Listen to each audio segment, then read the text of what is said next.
Bienvenidos amigos y amigas a una emisión más de este podcast para exclusivos, maestro, que es Cuéntenos Más, maestro.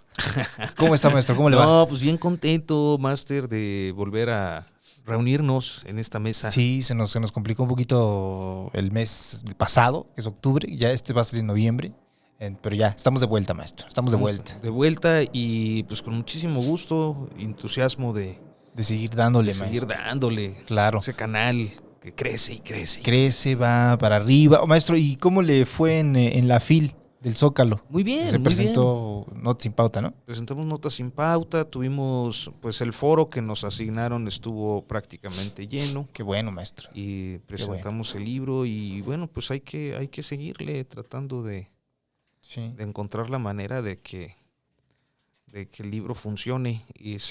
Yo creo que es interesante ver que no todo el tiempo uno debe estar en la política, bueno, o sea, que hay como momentos para el esparcimiento. Y en este caso yo creo que es un libro muy lúdico, puede ser muy divertido en muchos aspectos. La autora le dejó firmado uno, Master, pero soy maestro, un irresponsable. No, por favor, maestro, yo lo espero con muchas ansias. El libro es Los peores vecinos del mundo. Los peores vecinos del mundo, y habla de todos estos clichés que se dan pues en cualquier vecindario, ¿no? En una colonia, en un fraccionamiento, en un edificio. Y pues ahí está la vieja chismosa, la lideresa o el líder de colonia o de condóminos, que siempre, pues casi siempre es alguna persona muy voluntariosa, Master. Sí, claro. Que quiere organizarlo todo, mientras pues trata de paliar el tedio y el aburrimiento de su jubilación. Claro. Así es. El tendero, ¿no? Sí. Siempre hay alguien de la tiendita que además se sabe todo de todos, ¿no? Claro, ¿no? Tiene su información ahí muy al día. Y de algún modo lleva hasta un buró de crédito informal, Master. Sí, va, ¿no? Con o sea, el que me debes, que te fío. La calidad de los vecinos se tasa en la percepción de oportunidad de pago. La tienda te fía y si pagas a tiempo, eres un buen vecino. Eso, el tendero da el crédito, da la calificación, ¿no? de cada vecino. No, está muy divertido. Ojalá se animen a comprarlo. Y o sea, ya está disponible. Ya está. ¿Cómo lo puede comprar, maestro? Notasinpauta.com / los peores vecinos. Es donde lo tenemos ahorita. Ya lo piden en línea y para envío y todo. En Guadalajara está en la librería Impronta de Impronta Editorial. La tierra que lo vio nacer, maestro. Claro, maestro, por supuesto. Hasta allá. Y en este momento así estamos. Yo creo que Ciudad de México debe empezar también en algunas librerías a distribuirse pronto. Qué bueno, maestro. Y pues ahí vamos. No es fácil, ¿eh? Sí, me imagino que debe ser una putiza, maestro. Sí. La industria editorial es muy difícil, más en estos tiempos, pero todo en la ganancia se queda en la distribución. Ya, ok. Es una cadena muy... Para lograr que llegue a más personas. Pues sí. Claro. Para que esté disponible en puntos de venta. Entonces, pues como es una editorial pequeña, alternativa, independiente, lo que estamos tratando es sacarle de la vuelta al aparato. Al aparato del mundo editorial. Sí. Oiga, maestro. Sí, Master. Y el proyecto fue... ¿Cómo se le ocurrió, maestro? Bueno, ahorita vamos de lleno al tema, pero me quedé con la duda y ya no le quise preguntar por Instagram porque quería que se explayara en su respuesta, maestro. El año pasado, como a mediados de año, acababa de pasar este periodo de confinamiento que tuvimos en todo el país. El confinamiento duro de los 3 meses. ¿no? Sí. Y Bone Lara, que es la editora en jefe del .com, de notasinpauta.com, escribió un ensayito, un texto que a mí me causó mucha gracia, me parecía muy divertido, porque ella cuenta cómo pues su desesperación estando en la pandemia con un vecino borrachento que tiene la música a todo volumen, música de banda y canta y y pues está ahí borrachote, Claro. haciendo escándalo en el vecindario silencioso con las Claro. calles vacías. Entonces se me hizo muy divertido y le dije, tendrías que hacer más de estos. Ajá. E inmediatamente a la siguiente semana sacó el de la vecina que siempre la está criticando porque no Ajá. poda los árboles y cosas así. Ajá. Y empezó a hacer una serie. Entonces publicó como 10 Ajá. y a principios de año le dije, oye, están buenísimos para hacer una colección y hasta podría ser un libro. Y entonces fue Arturo Santillán, que también es uno de los socios del proyecto, que dice, si hacemos una editorial y lo editamos nosotros. Claro. Y entonces le estuvimos dando vueltas a la idea, porque pues yo sé que no es fácil, ¿no? Claro. Y fue cuando le pedí el paro a los Pitis, Claro. a Mau Sí. García, al licenciado Jacobet, Claro.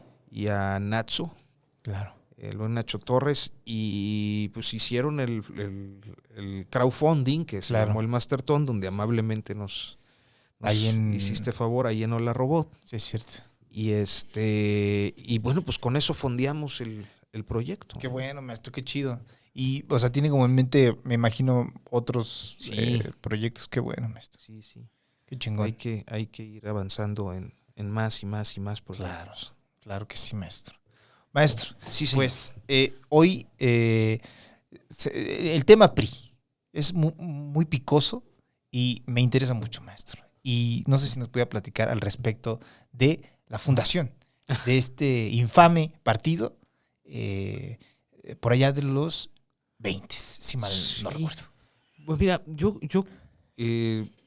hay muchas informaciones al respecto. Claro. Y yo creo que una forma sencilla de verlo es que lo que entendemos como la Revolución Mexicana, en realidad fueron varios movimientos que tenían distintos objetivos. Sí.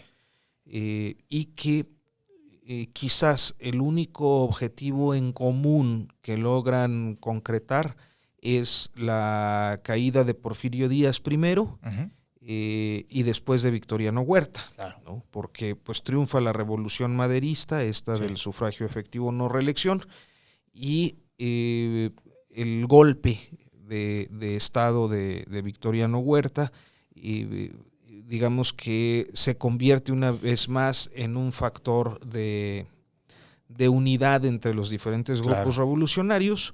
Sacar a Huerta. Que sacar a Huerta cuando triunfan, que es en el 14, lo que ocurre es que se da una serie de confrontaciones en todo el país. Ajá. Porque los grupos revolucionarios pues tienen distintos objetivos. O sea, básicamente pues el caso de Venustiano Carranza, que pues era digamos que este estereotipo de rico ranchero norteño, con sí algunas ideas más o menos de vanguardia, al menos la voluntad política de construir una nueva constitución. Claro. Había un grupo ciertamente radical, muy influenciado por algunos intelectuales anarquistas que estaban más en el zapatismo. Ya. Había algunos otros cuyo contenido ideológico no era muy claro. Me parece que, bueno, pues sí había una idea de justicia o de reparto agrario, etcétera, pero tampoco es tan sencillo ubicar ideológicamente, por ejemplo, a Villa. Estaba el caso de una personalidad muy polémica en los años posteriores, pero que en ese momento pues era, creo que ideológicamente algo de lo más progresista de la época, que era Álvaro Obregón y la dinastía sonorense. Ya, sobre claro. todo Plutarco Elías Calles. Sí, sí. ¿no? Porque creo que algo que se olvida luego en la historia por lo que pasó después con el PRI, Sí. es que pues los sonorenses eran, no todos, pero ciertamente socialistas, ¿no? Sí, sí, es cierto, nos comentó la vez pasada. Sí, y entonces los revoltosos. pues sí, pero sí tenían un pensamiento socialista muy radical, ¿Qué tan radical? O sea, para ponerlo en términos concretos. Claro, ¿no? maestro. Pues es en el periodo de la presidencia de Calles cuando deciden eliminar el culto religioso y Claro. eso provoca la guerra cristera, ¿no? Es cierto. Pues ¿por qué? Pues porque, claro, como el pensamiento socialista, marxista, pues Claro. es Anti- opuesto a las clerical. ideas, exacto. Claro.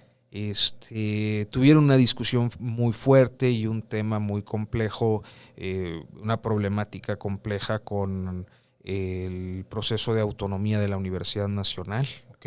donde Gómez Morín, que luego sería el fundador del PAN, Del pues PAN. defendía la libertad de cátedra y la autonomía universitaria, mientras que los callistas, esto es en el periodo del Maximato, lo que querían era que se impartiera clases marxistas en toda la universidad. Ah, mire. Órale, ¿No? no sabía esto, maestro.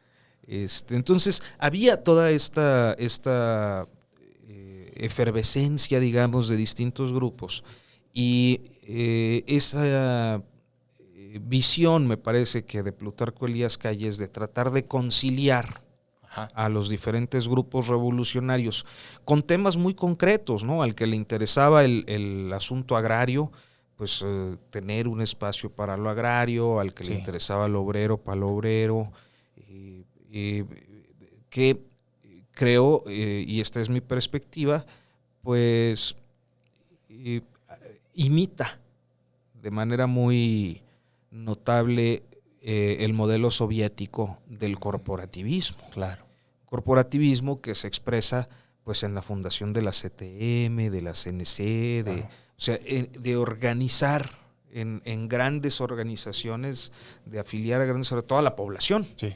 Y naturalmente todas estas convergiendo en un mismo partido, que era el Partido Nacional Revolucionario y luego el Partido de la Revolución Mexicana, que es el nombre que adopta el PRI, que sería el PRI más tarde, Sí. con Lázaro Cárdenas. Sí, sí, sí. Y que es Lázaro Cárdenas, digamos que el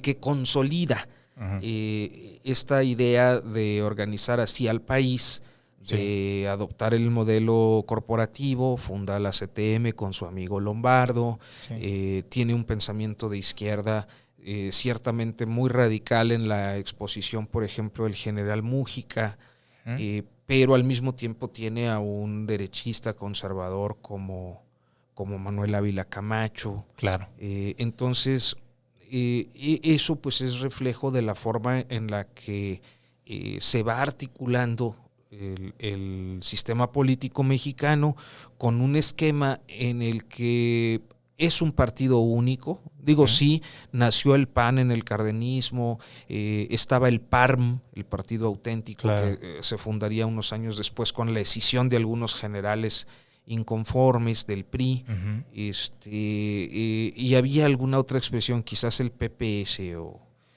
pero auténticamente lo que ocurre en estos años, digamos, de la primera etapa del PRI, que es desde su fundación en el 29, me parece, 28-29, al periodo de Ávila Camacho, que es cuando ya adopta las siglas del PRI, pues hay una idea de construir en un mismo partido o de reunir en un mismo partido las diferentes expresiones ideológicas e intereses de los grupos o de las facciones revolucionarias que se la pasaban dándose en su madre, ¿no? Claro. O sea, había intentos de golpe de Estado, había azonadas, había cacicazgos que controlaban regiones enteras y con las cuales no podías negociar porque no sé qué. Y entonces creo que la idea de construir un mismo partido, primero con Calles y luego con Cárdenas, pues va tomando forma hasta lo que conocimos luego como el PRI. Sí. Que a partir de Ávila Camacho pues llega hasta nuestros tiempos. Pero, o sea, entonces la fundación del partido como tal viene con ese objetivo a futuro, Máster. O sea, ¿usted cree que tenían la visión a largo plazo de decir, con un partido logramos prácticamente extender los tentáculos a todo el país, o nada más era una forma o una solución temporal, se podría decir, a los conflictos que se estaban dando entre todos estos generales y coroneles revolucionarios más. Yo creo, o sea, creo que había un poco de las dos, ¿no? Ok. O sea, la necesidad de decir, a ver, necesitamos ya gobernabilidad, Sí, o sea, sí. tenemos, eran casi 10 20 años, años. 20 en guerra. Eran casi Claro. 20 años guerreando, ¿no? Sí. Por una parte. Y por otra, me parece que sí, la idea de mantener el poder. O sea, Calles, si por él hubiera sido, yo creo que hubiera extendido el maximato. Lo que pasa es que Cárdenas no se dejó, Sí, sí, sí. ¿no? Fue él quien lo Exilia ¿no? Sí. con todos los callistas, ¿no? Claro. ¿Por qué? Pues porque se va, digamos que, configurando la idea del presidencialismo en ese tiempo, bueno, que sería sexenal, Sí. porque era de 4 años primero, que sería sexenal, el periodo del presidencialismo que dice, bueno, sí vas a ser el rey, Sí. pero nomás 6 años, güey, luego Claro. ya te vas. Te vas. Sí, sí, ¿no? sí. Y eliges al siguiente Exacto. rey. Exacto.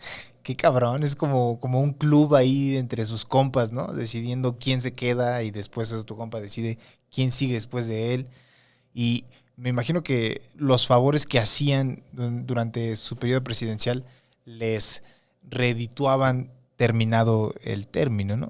Yo creo que sí, hay casos muy notorios. O sea, la corrupción en el sexenio de Ávila Camacho pues fue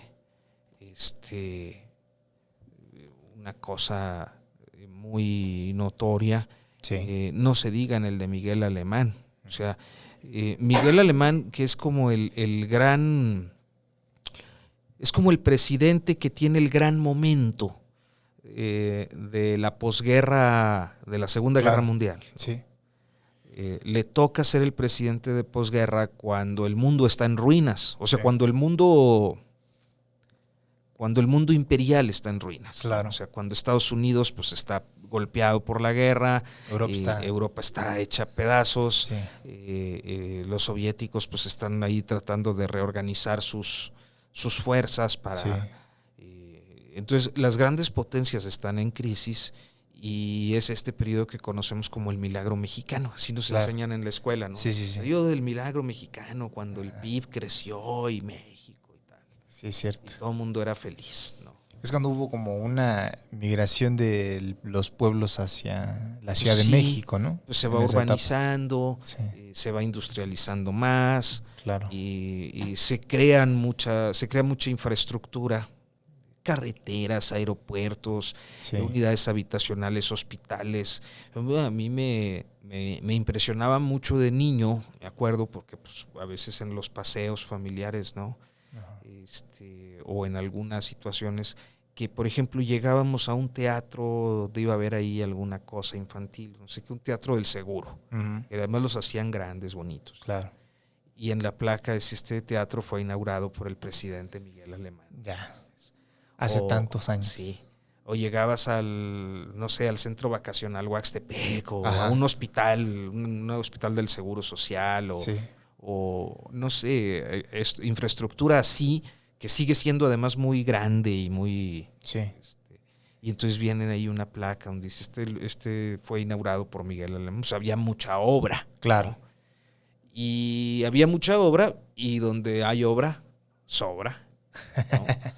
Donde hay obra, sobra. Entonces, Miguel Alemán pues fue el gran, aprovechó ese gran momento para su fortuna personal. Ya.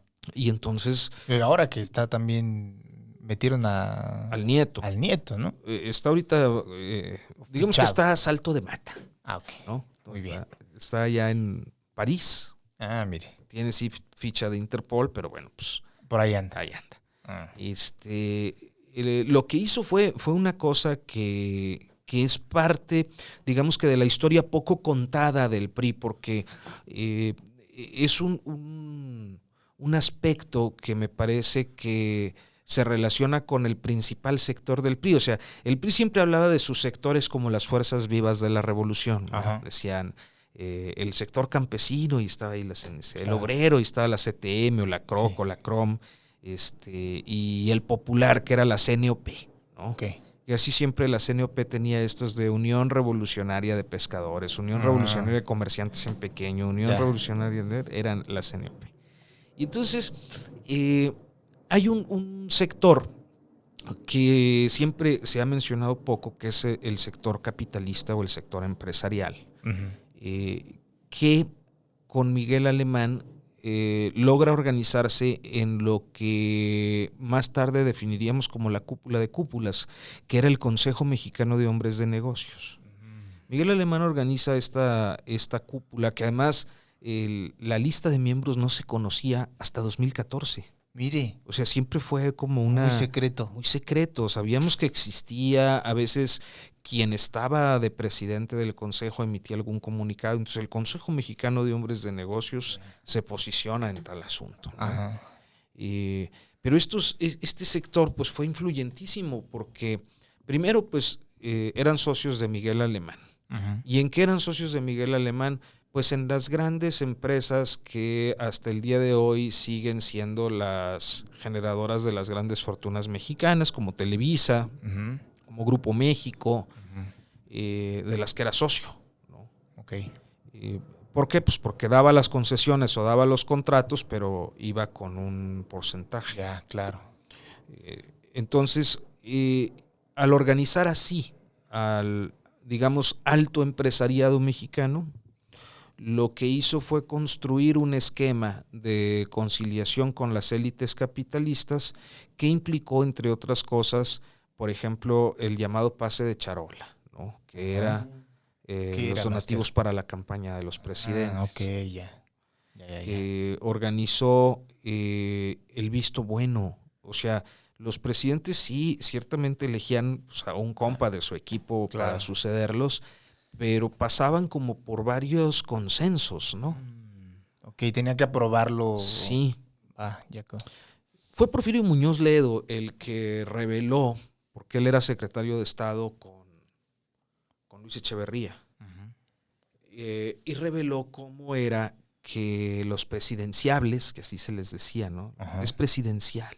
Claro. Los presidenciables eran sometidos a una especie de escrutinio por el Consejo Mexicano de Negocios. Ajá. Entonces te citaban por ahí en una casona en Las Lomas o en el Club de Industriales o lo que se usara en ese tiempo. No sé si ya existía el club, pero digamos que era como esta atmósfera del alto capitalismo mexicano. Ok. Donde se juntan los ricos, donde comen los ricos, donde chupan los ricos, donde... Ya, claro. Y que además son señores. Sí. No son señoras. No, son señores todos. Por eso era Consejo Mexicano de Hombres de Negocios. Claro. Y en esas sesiones, pues hacían como una especie de entrevista, ¿no? Al que iba a ser. Sí. O a los que podían ser. Ok. Oiga, ¿y usted cómo ve la cuestión de los impuestos? Ya. ¿Y usted en qué parte del país tendría más interés en invertir? Y cosas así. Y que le pasaban como su reporte al presidente. Y entonces le decían, no, pues nosotros por ¿no? Entonces el presidente allí iba, pero es un sector importantísimo que casi nadie aborda, ¿no? Y se funda en los años primeros. De Miguel Alemán. Con Miguel Alemán. Con ya el PRI como PRI, con esas siglas. Sí, ya. Entonces nunca forma parte del PRI, pero en los hechos pues es una parte fundamental del Estado mexicano. Y todavía hay de los fundadores vivos. Todavía. Sí. Y hoy en día el Consejo de Hombres de Negocios... básicamente uno. ¿Solo uno? ¿Quién es? Claudio X. Él estaba... Claudio X González Laporte. ¿Es el hijo de uno de los fundadores o de los fundadores? De los fundadores. ¿En serio? Sí, no el que anda aquí, que el PRI, PAN y todo esto, él es como su hijo. Ya. Y su papá sigue con vida. Sí. O de 90 años, creo. Órale, maestro. Es como el Fidel Velázquez del empresariado. Mire nada más. Sigue. ¿Sí te acuerdas de Fidel Velázquez, maestro? No, master, ¿quién es? Un viejito de la CTM. El líder de la CTM. ¿Fidel Velázquez? Fidel Velázquez. No lo ubico, maestro. Era un señor que... Como jefe sindical de la CTM. Muy anciano ya. muy anciano, porque fue jefe sindical pues como desde los años 50, fue líder de la CTM desde los hasta que se murió en los finales de los 90, yo creo. Y era muy peculiar el señor porque pues, era muy importante en toda la parafernalia priista. También su relación con el empresariado. Pues, que era como la mascota del PRI, maestro, un poco. Pues como el doctor Simi, la botarga del doctor Simi. Algo así. Al final creo que ya sí era como la botarga del doctor Simi, porque daba sus discursos y ya ni se le entendía nada. No. Pero aplaudían. Sí. Tenía unas conferencias de prensa los martes, ¿no? Donde hablaba, nadie entendía nada, pero todos los periodistas estaban ahí cubriendo lo que decía Don Fidel, ¿no? ¿Por qué era importante el señor? Pues porque él era, digamos que el hacedor de la gran simulación de las relaciones obrero-patronales, ¿no? O sea, él era el que conciliaba a los sindicatos con el empresariado. Los jefes. Y básicamente lo que hacían pues era adocenar al obrero para que no pudiera decir nada o no pudiera exigir mejoras a sus condiciones. Pues básicamente como ahora, Buster. Okay. O sea, era una simulación nada más. Una simulación. Pretendo que te hago caso, Pablo. Pretendo que te represento. Ajá. Yo arreglo con el patrón y todos felices. Ya. Y por otra parte, dentro de la parafernalia del PRI era muy interesante su papel, que entre las diferentes actuaciones que tenía había una que era particularmente, pues que ha sido, digamos que objeto de muchas menciones en la historia política, que era el destape. Ok. ¿No? Esta idea de la sucesión presidencial de la que hablábamos ahorita, de cómo el presidente que sale deja al que viene, al que va a venir. Tenía una fórmula. Porque no era el presidente en sí el que decía, el que sigue es este.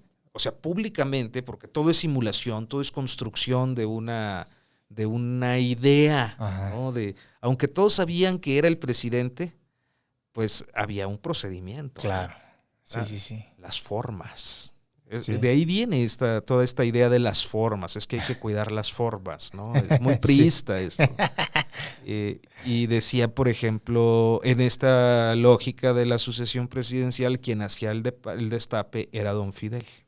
¿Hasta que se murió? Sí, todavía debió destapar a Colosio y a Zedillo. ¿Y cómo era el destape, Master? Pues hacía una declaración pública o una concentración, gran meeting ahí en el Monumento a la Revolución o... Claro. Donde Don Fidel decía, el sector se pronuncia aquí por licenciado Carlos Arias de Gortari. Y entonces ya... Todo el mundo sabía quién era. Era el destape, ¿no? Órale. O sea, era, digamos que el emisario del presidente para cumplir con este ceremonial o con esta solemnidad. Ajá. Pero diciendo, el sector obrero se apoya. Apoya aquí al licenciado Salinas de Gortari o el que fuera, ¿no? Órale, maestro, no tenía la menor idea. O sea, todo era muy, muy imperial, muy, muy regio todo, ¿no? Muy seguir una fórmula como de baile, cortesano.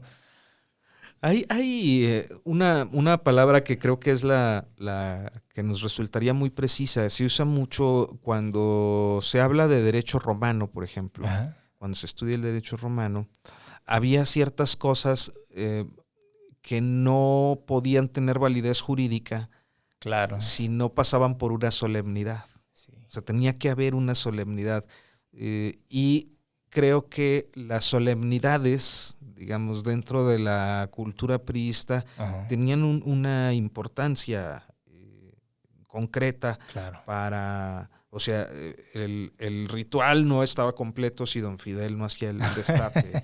o el ritual no estaba completo si el día del informe no iban al besamanos todos. Claro. ¿no? O sea, tenemos que ir a saludar al presidente. Que era una cosa, pues el presidente yo creo que no sabía ni a quién veía. Es como cuando tienes una boda, ¿no? Todo lo que te dice la gente no sabes ni quién es o ni te acuerdas qué te dijeron. Claro. Si te casas por la iglesia, quién sabe qué habrá dicho el cura, güey. Tú estás pensando, no mames, güey, me estoy casando, ya valió. No, o sea, sí. Claro. Es un poco así. Yo imagino que está un presidente ahí, recibe Tanta gente. ahí a todo mundo, señor presidente. Claro. Pues es como... pero era parte de todo ese ritual, ¿no? Sí. Eran muy romanos los priistas, ¿no? Más del siglo XX, como que les gustaba mucho. Porque también los romanos tenían mucho la pantalla del republicanismo, ¿no? Sí. Pero en realidad era un imperio Sí. y el pueblo y el senado y la verga. Pero como que disfrazaban esta realidad con sus ceremonias, ¿no? Su pompa. Y eso creo que era muy característico del siglo XX, Máster. Daniel Cosío Villegas decía que México hablaba de una aspiración imperial. Claro. Una aspiración imperial con ropajes republicanos. O sea, como que a los mexicanos les gustaba mucho, o les gusta de todo, Sí. hasta la fecha, ¿no? Claro. Hasta la fecha hay rituales que se mantienen. Sí, La noche sí. del grito, ¿no? Sí, claro. Sale el presidente con la banda y la señora con su Y siempre es vestido. como caminando por el mismo pasillo. Y Sí, como claro. que donde se para es como donde se han parado los presidentes. Se para como una parte y luego camina otra vez y se vuelve a parar y luego Sí, sale, porque ¿no? debe haber un protocolo Claro. que dice, sales por el pasillo de honor, atraviesas el salón de honor o lo que sea, Sí. ahí te espera la escolta de cadetes del heroico colegio militar, o sea, Sí, no sí, pueden sí, ser sí. otra No, escolta. no. Tiene Y que los ser- eligen en Sí. el colegio y se van a estar Sí. ustedes ahí. Ellos son los más aplicados. ¿sabes? Sí, vámonos. Sí. Y entonces le entregan la bandera y entonces la arenga debe de decir esto y Ya. hay que tañir la bandera. Y los nombres son en un orden Sí. todos los años, ¿no? En el mismo orden, ¿no? Bueno, ¿O pueden cambiar? Algunos le meten como su... Su jiribilla. Sí, por ejemplo, creo que Fox, no me acuerdo a quién le echaba vítores, pero había... O se equivocaba, porque también Claro. era como muy posible que Que la cagaran. en lugar de Leona Vicario dijera Doña Leona Ortiz de Domínguez. Claro. O no sé, pero Doña Josefa Maza de Juárez, así como todo mal, ¿no? Sí. Como el podcast. Pero Todo mal. López Obrador también le echa... Le ha metido de Le su mete, cosecha, sí, maestro. sí, le ¿Qué, mete. qué ha dicho? Sí, Algo que... pues ya, o sea, viva Hidalgo y viva tal. Y de repente pues ya dice, vivan los pueblos indígenas. Ah, ya, claro. Así como sus Sí, sí, ondas, sí. ¿no? Ya. Sí, sí, sí. Viva la 4T. Viva la No es 4T. cierto, no ha dicho la 4T. No, todavía no. Ah, que dijera, pero que lo hubieran hubiera dicho, viva la cuata. ¡Ah! No dice, no termina la frase. ¡Se la creyeron! ¡Ah! Y siempre ha habido también como esa concentración de gente en el Zócalo, ¿no? O sea, Sí. sí, incluso los últimos días, uno pensaría que con conforme se fue desplomando la popularidad de Peña Nieto, que es el ejemplo más reciente que tenemos, como que dejaría de ir mucha gente, pero se sigue congregando, a pesar, o sea, también obviamente con los acarreos y... Bueno, con Peña Nieto básicamente eran acarreados. Sí, claro. Muchos acarreados. Sí, Sí, estaban todos los camiones ahí. ahí atrasillo, claro. Pues sí. Pero siempre es importante que esté la plancha del Zócalo. Sí, porque... Con el pueblo bueno, maestro. Con el pueblo bueno. Pues los priistas decían las fuerzas vivas de la Claro, revolución, con las fuerzas vivas de la 4T por ejemplo. tienen que estar. Sí, hay una... ¿Cómo podríamos describirlo? Creo que hay un regusto de la gente que está en el poder por las apoteosis. Claro. Por estas... El proceso de divinización. Sí. Enaltecer al jefe, al líder, claro. Pues esa es parte de la aspiración imperial del mexicano de a pie, ¿no? Sí, ¿verdad?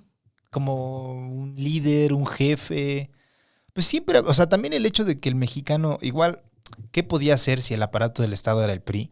Pero también había una sujeción, de cierto modo, a esas formas, ¿no? Y al presidente. Sí, una aceptación, ¿verdad? Pues yo creo que sí. O sea, al menos de lo que me acuerdo con mi mamá, que me ha llegado a contar, sí entiendo mucho el presidencialismo priista mexicano, ¿no? Como el jefe, el jefismo, digamos.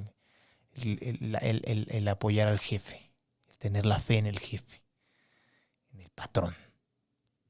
Sí, y en torno a eso, hay algunas obras literarias que luego nos permiten como entender mucho de las dinámicas que se daban en eso, por ejemplo, en esta parte del jefismo, que yo creo que se siguen dando, porque a final de cuentas, pues el PRI gobernó 80 años, está en 8 años, cumple el siglo.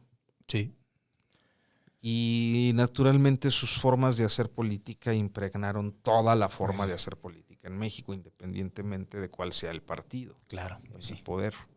Entonces hay conductas que a mí me parecen muy recurrentes, que las he visto expuestas en algunos trabajos literarios, como, no sé, las novelas de Luis Espota, las novelas de Aguilar Camino, hoy satanizado, pero buenísimas. Sí, nos comentó que están muy sabrosas. Sí, sobre todo La Guerra de Galio. Entre otras obras que nos permiten ver esta parte que es muy, muy recurrente. Claro. Todavía no, el Señor no duerme. No sé, una energía sobrehumana. A las 2 de la mañana estaba despachando tal asunto, y a las 5 de la mañana ya estaba en camino a la reunión del gabinete de seguridad. Claro. El jefe está cabrón. Una pinche fuerza sobrehumana. Claro. No. Él es el elegido, él es el que... No, él no descansa. Sí. Por el país, ¿no? Por nuestros futuros, pero, nuestros hijos. Pero eso se repite así en los entornos, sí, ¿no? De los secretarios, de los... Y entonces va como haciéndose una onda, ¿no? Claro, es como parte de la mitología del jefe, del presidente, ¿no? Porque también en el libro de Rory, ¿cómo se llamaba este cabrón? Bueno, se llama Comandantes, de Hugo Chávez, y colecciona mucho relato de trabajador cercano que decían lo mismo. Chávez no duerme, Chávez despierto toda la noche, duerme 1 hora, se levanta, va al helicóptero, llega, es como que es parte de este ritual latinoamericano, ¿no? Sí, sí. Y de la divinización, creo, ¿no? Sí. Hay una especie ahí, porque pues al último son personas, al último también pues tienen que, o sea, yo sí me imagino que, pues por poner el que está ahorita, López Obrador, termina la mañanera, se echa sus tamalitos de chipilín. Claro. Y una jetita en el despacho. Se queda bien dormidote ahí con su torta. Claro que sí. Pues es normal, o sea, también es un ser humano de 70 y tantos años. Obviamente se va a quedar cansado.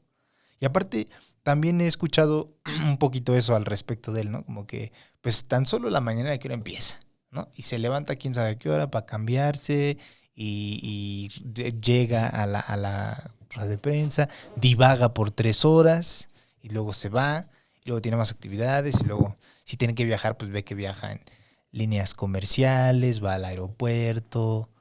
Es como parte de esta historia, leyenda, ¿no? Sí, bueno, él ha construido en eso. Yo viajo en vuelo comercial, la gente lo saluda y lo ven. Y el Jetta. El Jetta blanco. El Jetta blanco que anda aquí en la Ciudad de México, ya fuera de la ciudad, pues sí anda en Suburban. Ya. Pero sí anda, o sea, y llegas a Palacio, entras y ahí en el patio de honor está el Jetta. No, sí, es neta, o sea. ¿Sí? Sí. Ahí está. Ahí, en el patio de honor, literal. No mames, es como parte de es como parte de, venga usted a ver el auto en el que se mueve el presidente, ¿no? Pues sí, el patio de honor no es muy accesible. O sea, cuando si tú te paras de frente a Palacio Nacional, desde el Zócalo, el extremo derecho es donde está el patio de honor y digamos que las habitaciones del presidente, donde están como el despacho presidencial, etc. Luego, la parte de en medio es el patio central, no me acuerdo cómo se llama. Sí, pues patio central. Y luego hay otro patiecito que es el patio Mariano, que está en el extremo izquierdo. Entonces si tú, por ejemplo, un reportero común entraría por la calle Moneda, atravesaría el patio Mariano y entraría ahí a a la mañanera en el Salón Tesorería. Ajá. Si es más audaz, seguramente atravesaría el patio central y de algún modo podría pasar. Pero si tú desde el patio central logras ver porque son arcos grandes, ¿no? Con unos zaguanes así gigantescos. Sí. Logras ver el patio de honor. Ahí está el Jetta. Así con todos los arcos de cantera y todo. Claro, ahí a un ladito. Y a un ladito así. Sí es un poco chistoso, la neta. Sí, es como parte de eso, como aquí está todo lo que me identifica, ¿no? Como presidente. El despacho y el Jetta. El despacho y el Jetta, así es. Y sus trajesotes también, como se dice. Y los zapatotes. Los zapatotes, maestro. Sucios. Bien. Fíjate que yo lo apoyo. O sea, qué hueva, la verdad, andar limpiando. Bueno, así soy yo, también soy bien huevón, maestro. O sea, a mí se me ha regañado por traer los zapatos rotos. Pero también digo, no. ¿Qué? ¿Qué tiene? O sea, está bien. Sí, no sé, yo en esas formas... A mí también me tiene como sin cuidado, ¿eh? Yo lo digo, ahorita lo repito porque la banda lo pone. Sí, lo ha dicho, claro, pero yo la verdad... Pero sí, no me provoca mayor... A mí tampoco. Mayor conflicto, porque luego tenías a gente pues como Peña Nieto o como Miguel Alemán, que pues eran auténticamente... presidentes que destinaban mucho tiempo y dinero al culto a la personalidad. Claro.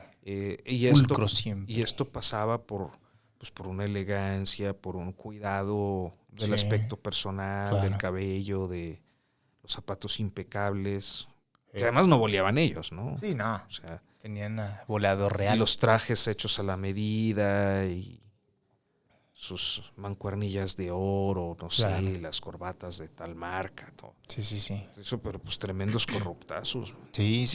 Ahí sí. Ahí sí, la verdad, sí. O sea, la verdad es que es lo de menos cómo se... Lo que importa es que no sean unos hijos de perra, ¿no? Exacto. Más que nada. Sí, yo la verdad no... Yo soy mucho de las formas... ¿Por qué es esta forma? ¿No? O sea, por ejemplo, una regla en casa que tengo con mis hijos es... Pueden subir los codos a la mesa. Nunca entendí esa regla. No entiendo por qué es de mala educación comer con las manos así. Entonces, si tú quieres comer con los codos en la mesa, adelante. Si no entiendes la forma, ¿para qué verga la replicas, no? Sí. Es como, no tiene ningún sentido. Pero en el PRI siglo XX era 70% del partido se iba en formas. Se nos fue el presupuesto en formas, señor presidente. Pues aunque sí. Pues sí, ¿verdad? Es que sí. Es que sí, porque, o sea, yo sé que son a veces cosas en las que uno no piensa. Y menos cuando no estás como en... Pero, ¿te imaginas, por ejemplo, las veces que se tuvieron que remozar espacios públicos, remozar de manera provisional, no definitiva, no como parte de un proyecto, porque por allí iba a pasar el presidente? Claro. ¿No? A ver, tanta lana para esas calles porque por ahí va a pasar el presidente y que pinten la escuela y que... Sí. ¿no? Y tiene que quedar perfecto para las cámaras, porque el coche va... El presidente tiene que ver que claro, el país avanza, ¿no? Sí. Pues esos son formas. Claro. Son formas que no resuelven el deterioro de la infraestructura urbana o de la escuela o lo que sea. Es nada más para que pase el güey, ¿no? Sí. Bueno, era. No tengo elementos de que ahorita sea así, para decir que así es ahorita, porque básicamente no he ido a giras. Entonces no podría decir, sí, remozaron todo el bulevar porque iba a pasar Andrés Manuel. Pues no. O sea, pero tampoco me parece el estilo, ¿no? Sí. Es más, como que más la cercanía a la tal cual es, ¿no? Las cosas. Sí, así.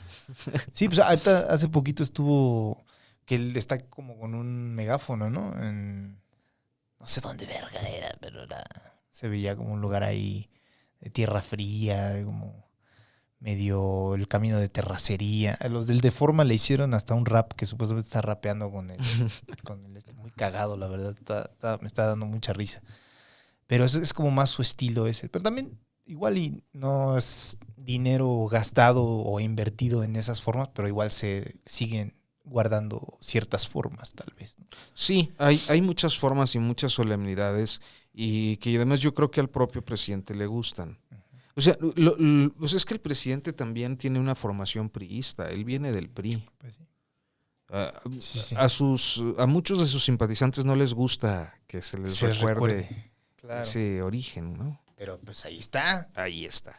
Y también era porque eran como el único partido, digamos. Y... Pues sí, esto que platicábamos la otra vez, de que dentro, y hoy también, de que dentro del PRI habría varias corrientes.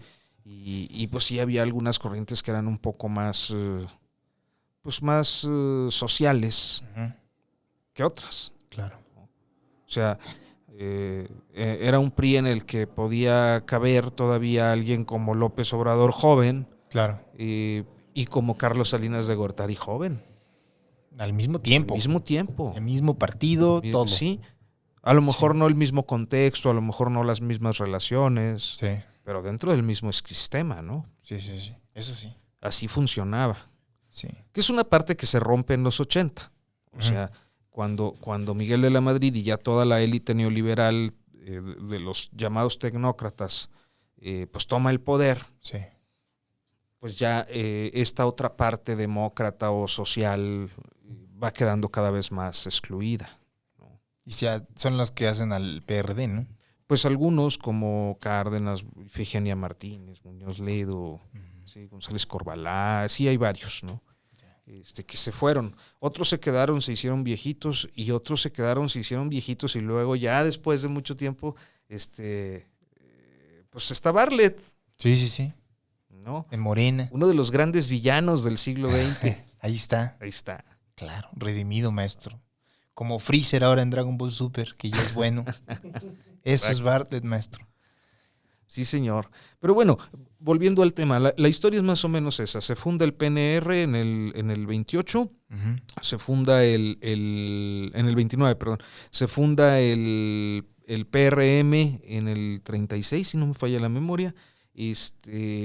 Y luego PRI. El PRI, ¿no? Ya. Y hasta ahora.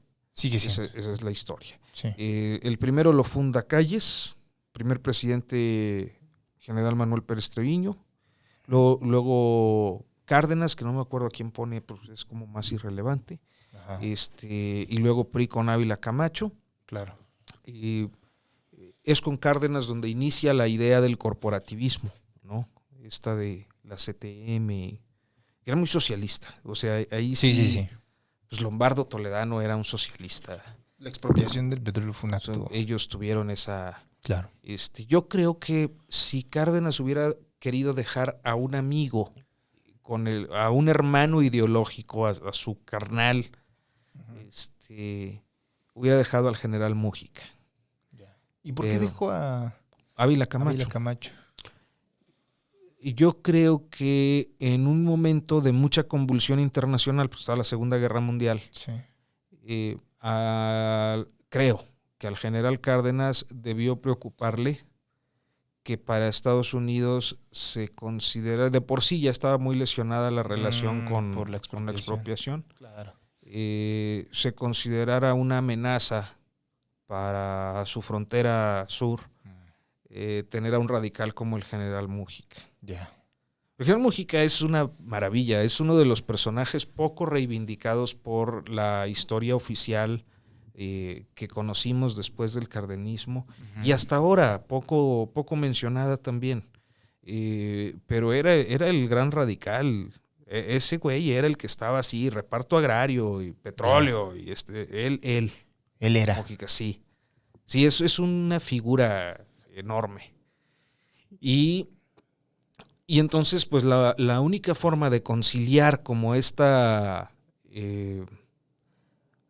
vulnerabilidad frente... Imagínate, estás en un tiempo de guerra mundial y el vecino del norte, que es un imperio, dice, vamos a invadir a estos güeyes, o vamos a... son comunistas, claro. O no sé. Sí. Se puede meter en un pedo. Pues sí. Claro. Entonces nombra al que tenía mejores condiciones para relacionarse con los gringos, que era Ávila Camacho. Me parece que esa es. Pero, en cualquier caso, siempre existen estos equilibrios. O sea, Cárdenas estaba ahí, tenía un Mújica o tenía un Lombardo, pero también tenía a gente como Ávila Camacho. Claro. Y otros. Pues lo mismo, tenía como de todo en su De gabinete, todo. ¿no? De chile, de Sí. dulce y de manteca. Sí, porque era el tipo de arreglo priista, el tipo de arreglo... Claro. Aquí caben todos, ¿no? Aquí todos. Sí. Y para que no se enoje a esto y aquel otro, y el ejército siempre para los generales, Ajá. que ahí sí no... Ahí no se metían. No. Sí, no. Máster, y una última duda. ¿Quién, o sea, el jefe era el presidente? ¿El presidente ponía al presidente del PRI? Sí. ¿Y después del presidente qué autoridad seguía? ¿La del presidente del PRI o del gabinete? ¿O había como una figura ahí? Yo creo que siempre tenían una figura de alguien que no importaba necesariamente el puesto, pero que todo el mundo sabía que era Ya. el operador presidencial. Ok. ¿No? Ajá. En la época de Salinas, por ejemplo, no sé si te suena por ahí en la memoria el nombre de Yaimarí Córdoba, José María Córdoba Montoya. No me suena. Era un tipo de ascendencia francesa, Ajá.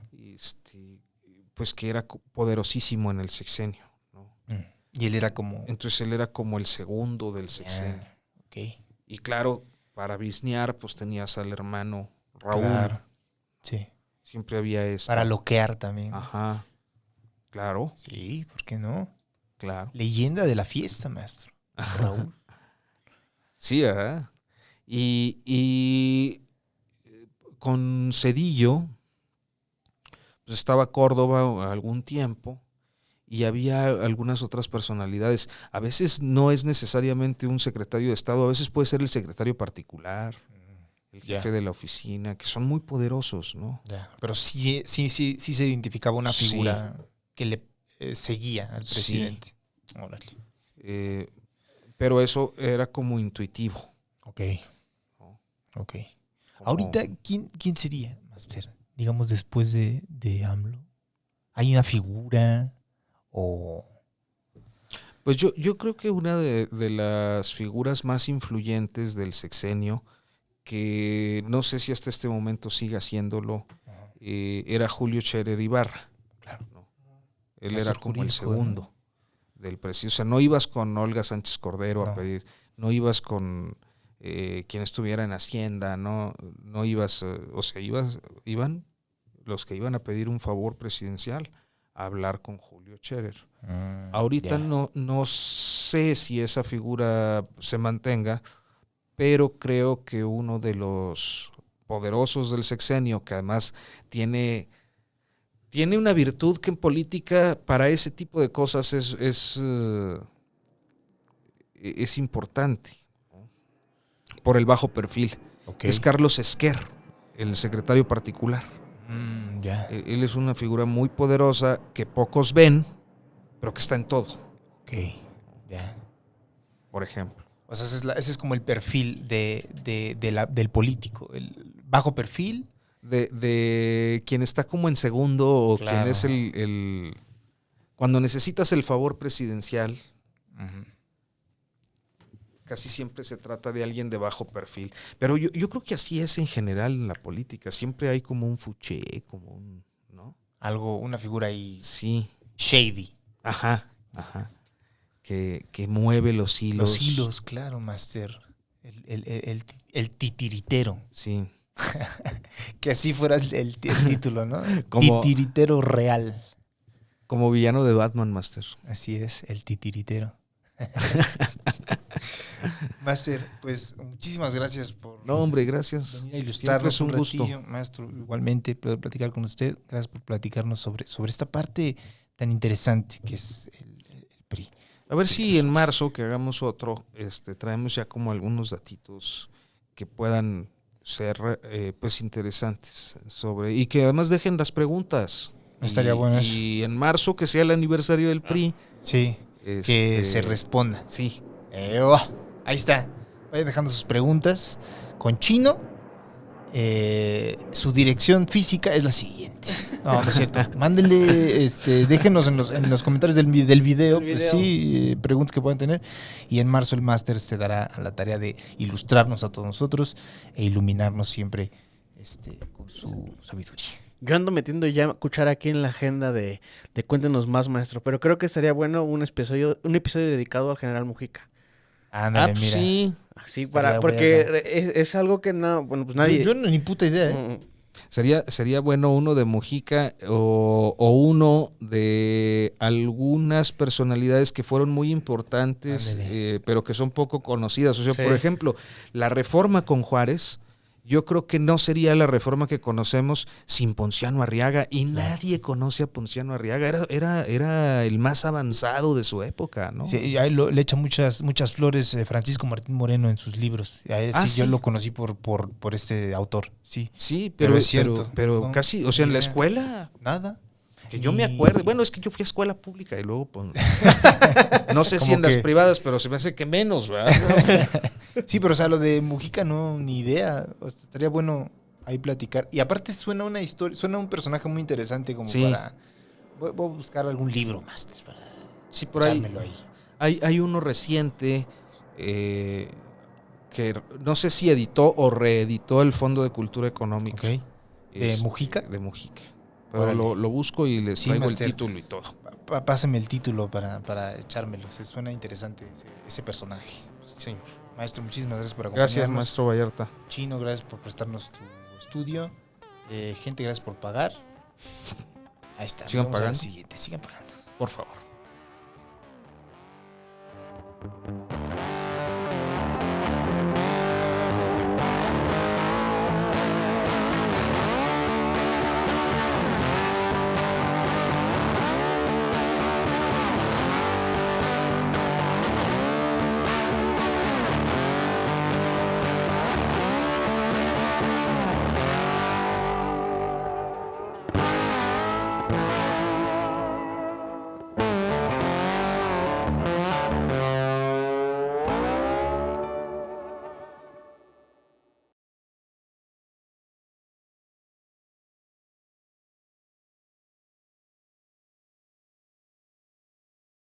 Quedé mal varias veces porque tenía un compromiso. Y a inicios de este año, ¿no? Nos dijeron, oigan, pues queremos ver si les interesaría como treparnos allá, chavos, y pues les dijimos que sí. Yo pensé que eran amigos de ustedes. O sea, se hicieron nuestros amigos. Pero sí, ya como el contexto de... Primero los conocimos en trabajo y luego ya fue cuando empezamos. Pues fue este año más bien, como toda la pandemia. Fue inicios de año, ¿no? Sí, dijimos, pues vamos a meter cosas, ¿no? Y empezamos a chambear. Ellos les ha ido súper chido. Muy bien. Y tienen su Patreon y... Sí. Tienen ya hasta 2 canales, o sea, tienen el de Herejes y además tienen uno que se llama Sin Libros. Entonces ese está también jalando chido. Sí, es curioso. Yo entré a Sin Libros, ¿no? Sí, tú fuiste a Sin Libros, ajá. Muy curioso que un podcast que se hace por Zoom le vaya bien, ¿verdad? Sí. Qué bueno. Es que ellos le han metido un buen, o sea, se compraron sus micrófonos, compraron sus cámaras y también tiene sus temas y los estudios en la casa igual. Y bibliografía, bla, bla, bla, bla. Eso creo que es de lo más importante, que tienen, sustentan bien su investigación. ¿Más nivel? 1, 2, 1, 2, 3. Sí, 1, 2, 3. Perfecto, sí, se oye bien. Máster. 3. Si quieres, ¿te lo pagas tantitito? Eso, ahí. Eso, chido. 3. 2. ¿Listos? Sí, señor.